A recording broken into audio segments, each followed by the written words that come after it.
Tadinya memang kita berencana mengundang beliau untuk diklarifikasi, tapi begitu ada pengaduan ya sama dengan yang saudara Kaisang kan di Dumas aja gitu, lebih lebih pas gitu. Kita ini kan dari pencegahan sebenarnya, dan biasanya yang diminta klarifikasi di KPK itu kalau ada indikasi ya, misalnya kita periksa LKPN-nya, ada penerimaan gitu kan, ini indikasi kan, begitu barulah kita pindahkan ke gratifikasi, dipanggil sama gratifikasi, ditanya ini gratifikasi bukan penerimaan dari siapa, dalam rangka apa, biasanya begitu. Jadi lebih dari menindaklanjuti yang LKPN, jadi kita jarang yang langsung tiba-tiba panggil dia gratifikasi gitu. Karena gratifikasinya lebih pasif sih.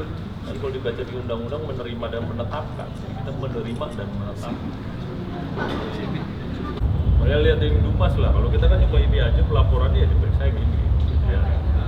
Ya. Temennya yang tadi disebut. Jadi ya kita mungkin jadi kita tunggu yang di Dumas kayak apa gitu ya. Ada pengaduannya juga gitu. Sampai sekarang sih belum diminta sama Dumas. Biasanya kalau ada begitu, kalau ada yang kita bantu, kita perlu bantu, misalnya gini, LKPN-nya tolong dilihat dong. Nah ini kita nunggu juga. Kalau dari Dumas ada permintaan ya pasti kita maju lewat LKPN ya. Gitu. Jadi koordinasinya internal kita begitu-begitu aja. Pak, kenapa nggak langsung orang? Ya kalau dia terbang komersil gitu ya, kelas bisnis gitu, ke tujuannya ya itu sekitar 90 juta. Jadi udah ngomong udah sampai situ. Kalau ditetapkan karena ini fasilitas maka dikonversi kira-kira gitu. Beliau sendiri menyampaikan ketika 90 juta. Jadi kita bilang ya nanti aja lihat gitu hasil ininya gitu, analisa. malah tapi ketika kemarin ke Amerika, warganet itu berhasil mengungkap bahwa lebih dari satu titik gitu Pak, jadi ke beberapa kota di Amerika Serikat. Apakah itu bisa dilakukan mapping gitu? Belum tahu kita jurusannya sedetail apa perjalanannya gitu, dari mana ke mana berapa hari gitu, nggak tahu. Cuma konteks nebeng nih ya yang bersangkutan nulis nebeng, tapi kan kayak apa detailnya nebeng kita juga nanti kita analisa lah. Kalau dia ke utara lantas dia ke sana kemari, apa iya nebeng yang kita bayangkan gitu. Tapi kita lihat aja, kita lihat kayak apa detail. Pak, maknanya proses hukumnya berarti hanya sebatas mengganti uang tiket tadi atau sampai ke ranah hukum belum tahu. Kalau ditetapkan milik negara ya diganti, dilaporkan udah selesai. Kalau ditetapkan, tapi kalau enggak ya udah selesai aja. Dari gratifikasi ya selesai ya. Tapi jangan lupa kan di Dumas masih ada, gitu ya. Di Dumas kan ya mau ditanya ke Dumas. Jadi kalau ada verifikasi bakal serahkan pasti detailnya pasti, supaya nggak 2 kali kerja kan, nanti sana nanya lagi kita nanya lagi gitu ya. Apakah Kaisang kan sudah mendaftar? Jadi bawa formulir yang diisi tulis tangan. Berarti dia mau formulir, artinya dia sendiri mengakui dia itu menerima gratifikasi. Enggak, dia justru minta arahan kayak apa gitu kan. Namanya melapor itu ya harus pakai formulir kan.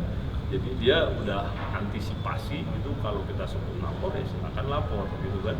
Kalau lapor nanti kita analisa. Kalau endingnya bukan milik negara ya sudah sama aja kan. Ya nggak ada implikasi apa-apa. Pak, Dari Bapak, tapi gratifikasi. kenapa sebelumnya tidak dilakukan pemeriksaan oleh KPK? Kan kita bilang udah ada di Dumas.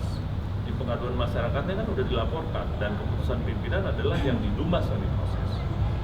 Pak, yang tadi kan Kaisang bilang kalau itu dia nebeng ke salah temennya ya. Jadi nanti temennya bakal diklarifikasi gitu nggak sih? Kita lihat apa benar begitu gitu ya. Ya kita konfirmasi pasti. Ya. Jadi untuk nama temannya juga belum tahu ya Pak? Nggak disebut detail siapa, cuma nama gitu ya, kita juga nggak tahu. Siapa namanya? Tidak mana ya Pak? Inisial aja Pak. Namanya Siapa? Iya. Tapi kita nggak tahu nih bener nggak nama lengkapnya ini gitu, siapa ini orang, WNI, WNA atau apa gitu. Jadi dibilang pesawat punya siapa juga nanti kita konfirmasi lagi. Pak, ini kan Kaisang juga bukan penyelenggara negara. Yang penyelenggara negara itu kan kakaknya, bapaknya. Ada kemungkinan nggak sih Pak untuk mengklarifikasi penyelenggara negaranya juga? Di formulir disebut Kaisang melapor sebagai anak PN. Jadi nggak ada urusan sama kakaknya, anak PN gitu, anak penyelenggara negara ya berarti dengan ayahnya.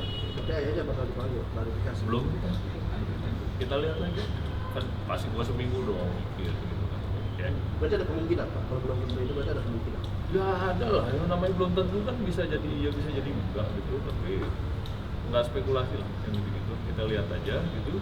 Kalau memang perlu yang jelas ya, ke siapa gitu yang dibilang nebeng ya kita konfirmasi. misalnya, dan seterusnya gitu.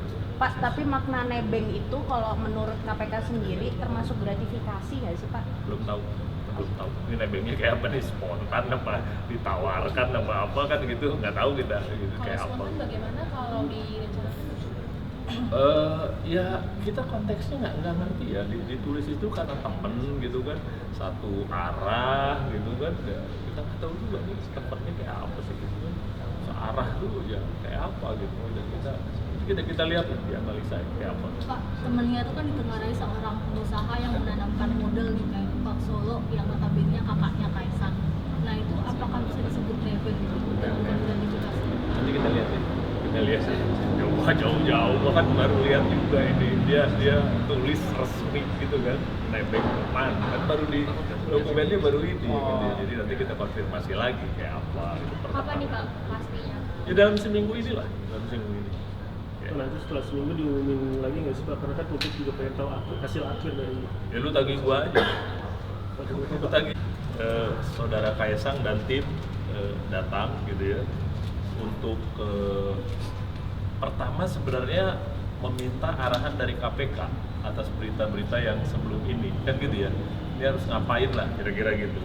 Nah untuk itu kami dari KPK pasti mengapresiasi lah, ini warga negara datang gitu atas berita yang menimpa dirinya gitu ya, terlepas dari dia PN apa nggak PN itu cerita yang lain lah, tapi dia datang minta arahan gitu ya.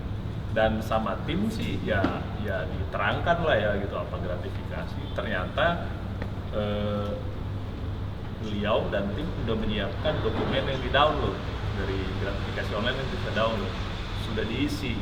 Ya, sudah gitu, kita lihat isinya ada beberapa hal yang ini kalau SOP kita kan gini, kita nerima laporan kita pasti tanya lagi beberapa kronologis in detail gitu ya, lantas kita mintakan beberapa detail gitu dan sudah selesai gitu. SOP kita lagi nih, kita akan analisa paling lama 30 hari, saya gua rasa 3-4 hari selesai lah gitu ya. Dan di situ kalau di KPK kan disebut ya di undang-undang bahwa kita menerima laporan gratifikasi dan menetapkan apakah ini milik negara atau milik yang lapor gitu ya. Jadi ini lagi proses lagi jalan. Kalau misalnya kita sebut bahwa hasilnya ini ditetapkan sebagai milik negara, yang bersangkutan juga disampaikan. Ini kalau kita tetapkan milik negara nih, ini kan fasilitas ya, jadi harus dikonversi jadi uang. Nanti disetor uangnya. Yang bersangkutan nih udah bilang oh ya kira-kira 90 juta lah per orang gitu ya seharga tiket gitu. Ini kalau kita tetapkan milik negara ya, yang bersangkutan pergi berempat ya. Jadi Kaisang, istrinya, kakak istrinya dan stafnya. Jadi berempat. Jadi kira-kira 90 juta kalau 4 kira-kira 390 kalau ditetapkan milik negara. Kalau ditetapkan bukan milik negara ya sudah gitu aja, gitu laporannya nggak kemana-mana.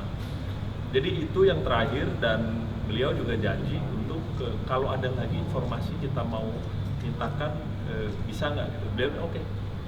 Jadi kita pikir ya itu sampai sekarang kita terima dan SOP kita kronologis sudah didapatkan dan kita analisa mungkin seminggu lah. Nanti kita sebutkan kayak apa dan kalau di KPK nah, saya harus lapor pimpinan juga kan. Itu diputuskannya kan dan dari saya yang tanda tangan pimpinan nanti ditetapkan kayak apa gitu. Jadi kira-kira untuk laporan saudara Kaisang tadi Kaisang